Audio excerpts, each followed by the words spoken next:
What is up, my friends? You are very welcome along to our late news roundup. We have gone through the newspaper stories from today and tonight, and we're going to update and bring you guys the very latest news surrounding Liverpool Football Club with an eye to the summer transfer window. So all we want you guys to do is let us know your thoughts in the comment section, drop a like on the video if you enjoy it, and don't forget to hit that subscribe button.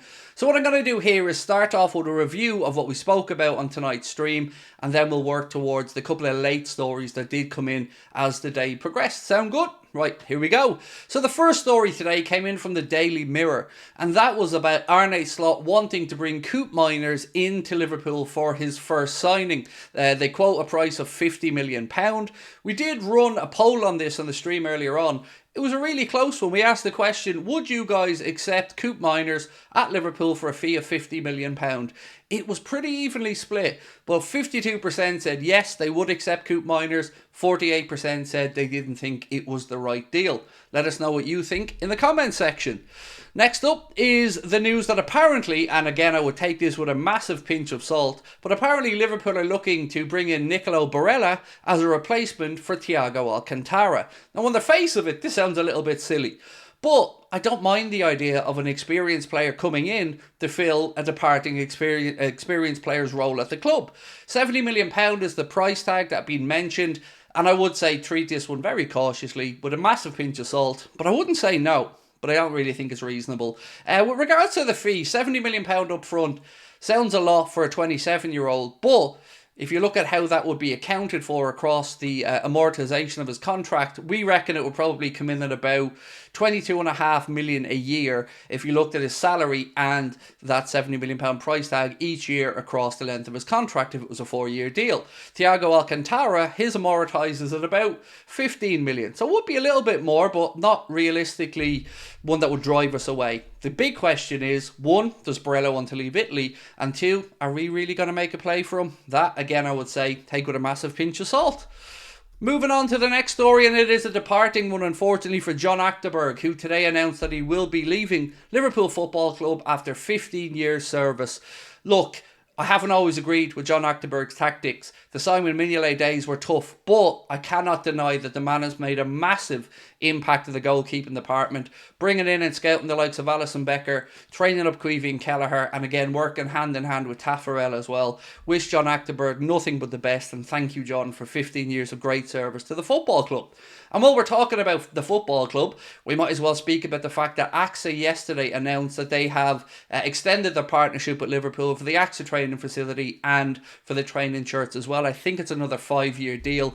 So again, some positive news at the club, and let's be honest, we could use it at the minute. Now for a story that's realistic, but at the same time unrealistic. Confused? Don't worry, I'll try and explain it as best as I can. So this was put out by Bild, and they said Liverpool could make a move for Willian Pacho of Eintracht Frankfurt. Now, no real surprises there. He's a name that we've been linked with quite a bit. You guys have inquired about him as well when we've been doing the streams. But the part that confuses me is this. The second part of the post said, at a fee of around 50 to 60 million euro, the aim would be to loan him back to Frankfurt for one more season to continue his development.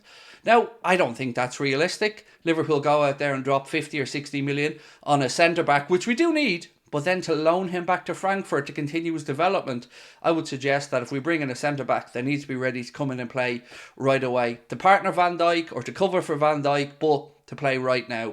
So I don't know what faith to put in that story. The player, realistic. The terms of loaning him back, I think not so much. But again, let us know how you think. Next up is a bit of bad news, unfortunately. Well, it's not drastic news, but a little bit of bad news. Bobby Clark today posted to confirm. He said, unfortunately, my season has come to an end due to injury. Time to focus on getting back fit for the new season. And Bobby, we hope you return very soon. And I have no doubt that he will be a mainstay of this Liverpool first team squad for many years to come. How he'll be utilised under Arne Slot, that remains to be seen. But we do wish Bobby a speedy recovery. So that pretty much covered the earlier news stories, but now we're getting into the nighttime news, and this is where it starts to get a little bit exciting. The first thing that we seen today was David Ornstein, who said Mohammed Kudus has a release clause.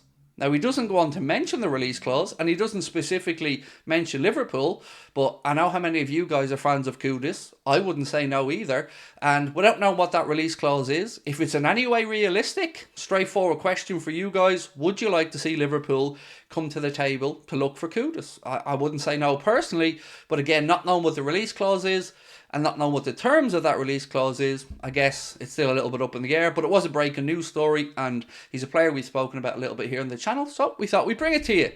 The next one up, my friends, is a possible departure. Now, it's no secret that I'm not a massive fan of Kostas. Fan of Kostas the guy, by the way. Big fan of Kostas the guy. Just don't know if he's good enough at Liverpool Football Club. And this story is from Ian Doyle of the Echo. And if the Echo write it, you'd fair to say there's probably a little bit of truth to this with regards to what they're hearing. So it says, Kostas Tsimikas could potentially be vulnerable to being surplus to requirements this summer, with the versatile Joe Gomez emerging as an understudy to Andy Robertson at left back. I would add to that Luke Chambers is another name to throw into that list, somebody we can expect to see a bit more of in the coming years. And look, as I said, Kostas, really nice guy. Looks like he loves being at the club. But I can't lie, I do think we could do with a better backup or deputy to Andy Robertson than Kostas. So I would have no objections if Liverpool were looking to cash in this summer. I guess the question I'd ask you guys is, what's a realistic price for Kostas? If I remember correctly, when we signed him from Olympiacos, I think it was 10 to 12 million. Something around that, if my memory's right. So what would he be worth now? 20? I don't know. Let me know your thoughts. And the last story is the one that we've intentionally saved up because, excuse me, it's a little bit far-fetched, but it's also a story that I'm sure would excite many of you. So this comes in from Italy, and it said, Victor Osimhen's desired destination is the Premier League, and Liverpool has now also joined the race to join or to sign the Nigerian striker. I don't believe this. One, I don't actually think he'd be a good fit at Liverpool. Two, I've no doubt he wants to move to the Premier League because that's where the money is really these days. But I just don't think we need to spend as much money as Victor Osimhen would cost. I think there are better forwards out there that we could get for a more realistic sum. And I also don't want to give up on Darwin Núñez just yet. I think Darwin deserves one more year. So what do you think? Would you like to see Liverpool go out there and sign Victor Osimhen? Many of you guys are fans of him. For me, I just don't know. I don't know if he'd be a good fit at Liverpool. Now, while we're on Napoli, I guess there's one more pie in the sky story that we've got to talk about, and that was a couple of links today linking Liverpool with Kvara. Again, I would say, do we need to go and spend 120 million euro to bring in a wide player when there's probably better, more reasonably priced options out there? For me, again, I would pass. You know, it's been a massive fall off this season for Napoli. They are currently 8th or 9th in Serie A after winning it last year at a canter. So I'd be a bit sceptical, in all honesty, and I think there's better value to be had. So that is pretty much it for the late night news roundup. Now it's over to you guys. Let us know your thoughts on the stories that we've spoken about. Tomorrow we will be back live at 8:30 again for the late night agenda. Hope to see you there. And thank you for taking the time to watch. Really appreciate your support, guys. Catch up with you soon. Take care.